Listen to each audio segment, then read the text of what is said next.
What if the most important cancer prevention habit after 60 has nothing to do with an expensive supplement, a complicated diet, or a prescription? What if it is something you can begin today in your own home without buying a single product? And what if the real reason it matters is not simply that it burns calories? It is that it helps preserve something your body becomes increasingly dependent on after 60. Your muscle, your metabolic health, your balance, and your ability to recover when illness strikes. Now let me be precise from the beginning. No daily habit can guarantee that you will never develop cancer. Genetics, age, infections, environmental exposures, and chance all play a role. But the right habits can lower risk, improve your resilience, and give you a much better chance of detecting disease early.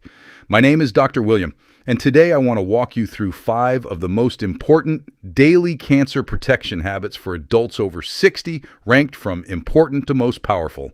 We will talk about food, sleep, stress, screening, and the habit I would choose if I could give only one piece of daily advice to every person over 60. Before we begin, tell me your age in the comments, and if you are caring for a parent, partner, or grandparent, write caregiver. I want to know who is watching because cancer prevention after 60 is not just about living longer. It is about remaining strong enough to enjoy the years you worked so hard to reach. And stay with me until number 1, because the most important habit is not exercise in the way most people imagine it. It is much simpler.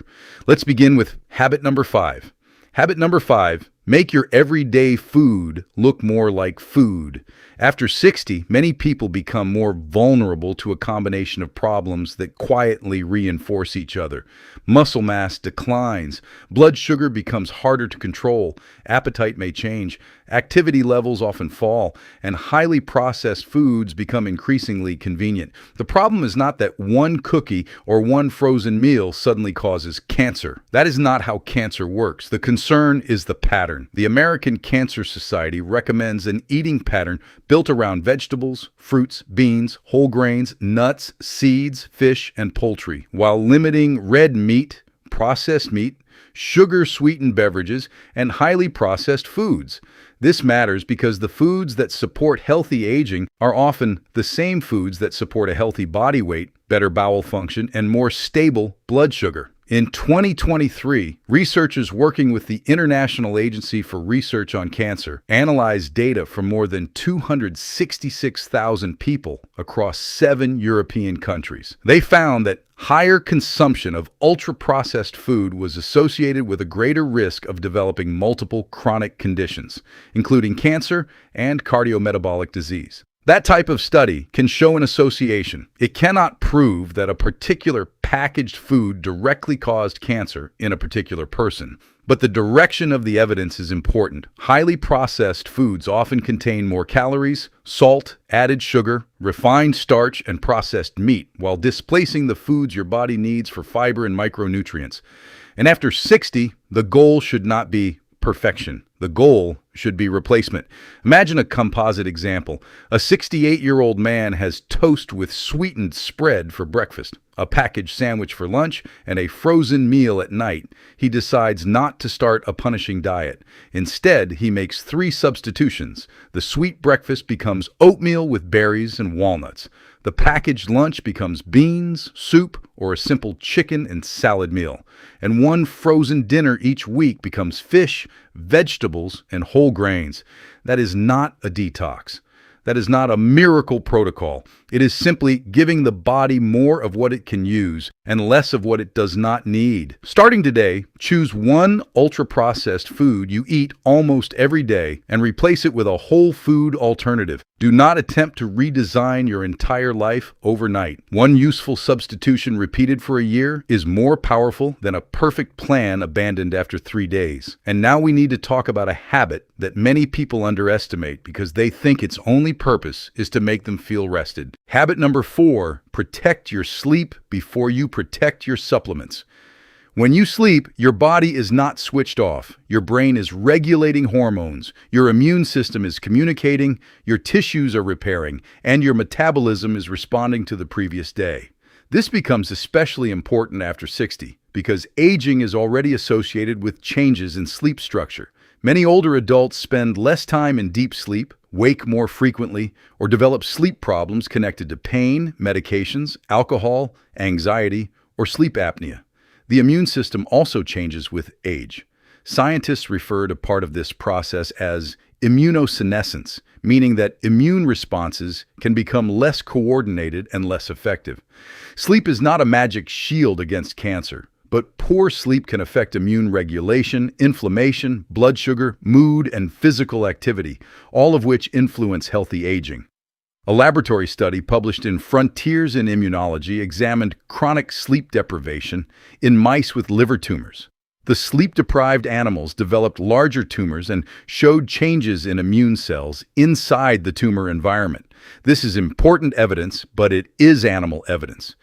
It does not prove that one bad night of sleep causes cancer in humans. Human sleep research is more complicated. Some studies have found associations between unusual sleep duration and cancer risk, but these relationships can be influenced by age, illness, shift work, obesity, depression, and other factors. So the honest message is not sleep 8 hours or you will get cancer.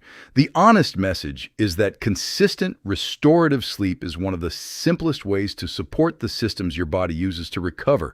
Consider another composite example. A 72-year-old woman wakes at different times every morning. She drinks wine to fall asleep, watches television in bed, and spends the day tired and seated. Her first intervention is not a supplement. It is a fixed wake-up time. Every morning, including weekends, she gets up at the same time. She gets outdoor light early in the day. She moves for 5 minutes after breakfast. She keeps the bedroom dark and cool, and she asks her doctor about persistent snoring and daytime sleepiness. That last step matters. If you snore loudly, gasp during sleep, or feel exhausted despite spending enough time in bed, talk with a clinician about sleep apnea. Treating a real sleep disorder is far more useful than buying another sleep product. For you, starting tonight, choose a consistent wake-up time. Then protect the hour before bed from bright screens, heavy meals, and unnecessary stimulation. And if your sleep problem is persistent, do not simply accept it as normal aging. Sometimes it is a treatable medical problem, but sleep is only one part of the picture. The next habit involves something many people dismiss as emotional, even though chronic stress can affect the entire body. Habit number 3, lower the daily stress load. Stress is not automatically harmful. Short-term stress can help you respond to danger. It can make you more alert and mobilize energy when you need it. The problem is chronic stress that never resolves. Financial pressure, loneliness, caregiving, grief, a difficult diagnosis, a body that never feels safe enough to relax. Over time, this can affect sleep, blood pressure, appetite, blood sugar, and behavior. It can also influence inflammatory and hormonal pathways. But we need to be careful here. It would be wrong and cruel to tell someone that their cancer was caused by not being calm enough. The evidence connecting psychological stress directly to cancer incidence is mixed. Some research suggests biological pathways that could influence tumor growth or recovery, while other studies do not find a simple direct relationship. So stress management should not be sold as a cure. It should be presented as protection for the system's stress can disrupt. A systematic review of allostatic load in cancer examined the idea that repeated stress can gradually wear down the body's regulatory systems. The review discusses stress mediators such as cortisol and inflammation, but it also shows why this field is complex and why researchers continue to study the connection. The practical lesson is simple. You do not need to eliminate stress. You need to create small periods in the day when your nervous system receives a different signal. For one person, that may be 10 minutes of slow breathing. For another, it may be a walk without a phone. For someone else, it may be calling a friend, joining a community group, attending a faith service, or finally asking for help with caregiving. Let's imagine a composite example. A 65-year-old caregiver spends all day managing appointments for a spouse. She eats irregularly, sleeps poorly, and rarely leaves the house. Her first stress intervention is not think positive. It is a daily 10-minute walk while another family member takes over for that brief period. After several weeks, she adds a regular social visit and begins speaking with a counselor. The goal is not to pretend life is easy. The goal is to stop carrying every burden alone. Starting today, schedule 10 minutes of deliberate recovery. Put it on the calendar like a medical appointment, because if you wait until you feel relaxed, you may never begin. And now we reach a habit that is not glamorous, but it may save more lives than any dramatic wellness trend. Habit number 2, do not confuse prevention with screening. Many people hear the word prevention and immediately think about diet or exercise. But for adults over 60, prevention also means finding cancer early when treatment may be more effective. Screening is not the same as testing every possible body part every year. Screening is for people without symptoms who fall within a recommended age and risk group. If you have a new lump, unexplained bleeding, a persistent change in bowel habits, difficulty swallowing, a sore that does not heal, or unexplained weight loss, that is not a screening question. That is a reason to speak with a clinician. For average risk adults in the United States, recommendations commonly include colorectal cancer screening into the mid-70s, breast cancer screening into the mid-70s, and cervical screening through age 65 when prior testing has been adequate. Lung cancer screening depends on age, smoking history, and other criteria. The exact schedule can differ based on the organization, your health history, your anatomy, previous results, family history, and whether you are at increased risk. And after 60, one detail becomes especially important. Screening decisions should be individualized. The National Cancer Institute has highlighted that some older adults undergo screening beyond the age when they are likely to benefit. Screening can produce false positives, follow-up procedures, complications, and anxiety. The benefit of detecting a slow-growing cancer may take many years to appear, while the harms of the test can occur immediately. That does not mean older adults should stop screening automatically. It means the decision should consider your overall health and expected longevity, not simply the number on your birthday. A healthy 61-year-old and a frail 85-year-old should not necessarily receive the same screening plan. For you, starting today, create a one-page personal cancer prevention record. Write down, when was your last colon cancer screening? Are you current with mammography, if applicable? Have you discussed cervical screening, if applicable? Do you meet the criteria for lung cancer screening? Have you ever smoked? Which cancers have affected your parents, siblings, or children? Then take that page to your next appointment. This small action can prevent two opposite mistakes: missing a screening you need or continuing a test automatically without discussing whether it still makes sense. And now the most important habit. It is not simply walking. It is not simply working out. It is daily movement designed to preserve the body's ability to function. Habit number 1, preserve your muscle. Every day, if I could choose one habit for most adults over 60, it would be this: move your body every day and challenge your muscles regularly. Why? Because after 60, muscle is not just about appearance. Muscle helps you climb stairs. It helps you recover from surgery. It helps you maintain balance. It helps regulate glucose. It helps you remain independent. And when serious illness occurs, physical reserve can influence how well you tolerate treatment and how quickly you recover.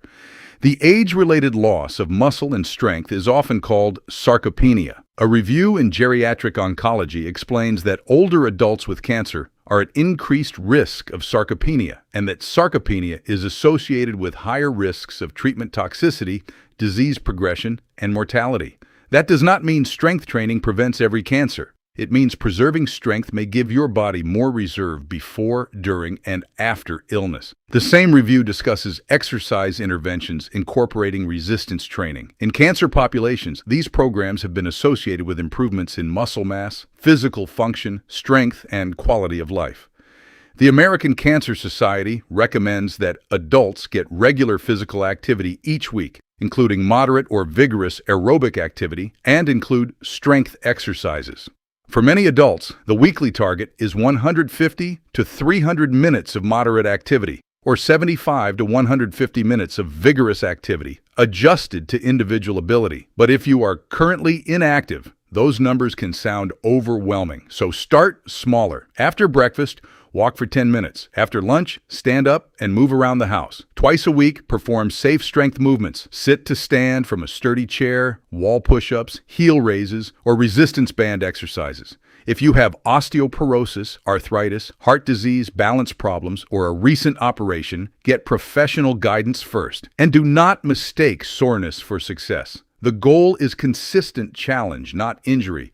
Here's a composite example. A 74-year-old man says he is too old to exercise. He cannot jog, does not want a gym membership, and has knee pain. His routine begins with 5 sit-to-stands from a chair, a 10-minute walk on level ground, and 2 short balance exercises while holding a kitchen counter. That is not impressive on social media, but after several months, he can rise from a chair more easily, walk farther, and carry groceries with less effort. That is the real outcome. Not a dramatic transformation photograph. More independence, more reserve, more confidence. And this is why I call daily movement the master habit after 60. It supports sleep. It makes blood sugar easier to manage. It helps maintain muscle. It can reduce the amount of time you spend sitting. And it makes the other habits more realistic because a person who moves regularly is often more capable of preparing food, attending appointments, staying socially connected, and recovering from setbacks. Your simple starting plan is this: walk for 10 minutes after 1 meal today. Then perform 5 controlled sit-to-stands from a stable chair. If that feels easy and safe, repeat the walk tomorrow. If it feels difficult, shorten the walk and ask for guidance. The habit is not intensity, the habit is showing up. Bring it all together. Let's recap. Habit number 5 is to make your everyday food look more like food. More plants, whole grains, beans, fruits, nuts, and healthy protein with less processed meat, sugary drinks, and highly processed convenience food. Habit number 4 is to protect restorative sleep and investigate persistent sleep problems instead of accepting them as inevitable aging. Habit number 3 is to lower your daily stress load through small, repeatable periods of recovery and connection. Habit number 2 is to make screening personal. Know which tests you need, when you need them, and when a conversation about stopping may be appropriate. And habit number 1 is to preserve your muscle through daily movement and regular strength work. Not because muscle is a magical cancer shield, because after 60, physical reserve becomes one of the foundations of resilience. And please remember this: prevention is not punishment. You do not need to become a different person overnight. You need one action you can repeat: a 10-minute walk, a vegetable added to dinner, a consistent wake-up time, a screening appointment placed on the calendar, 5 chair stands before lunch. Small actions become powerful when they survive ordinary life. If this video helped you, subscribe and share it with someone over 60 who may believe that prevention is already too late. It is not too late. Your body may not respond exactly as it did at 30, but your body is still responsive. Your strength can still improve. Your sleep can still be supported. Your diet can still change. Your screening plan can still be corrected. And your next healthy decision can begin with something as simple as standing up and taking a walk. Not next month, not after the perfect plan. Today.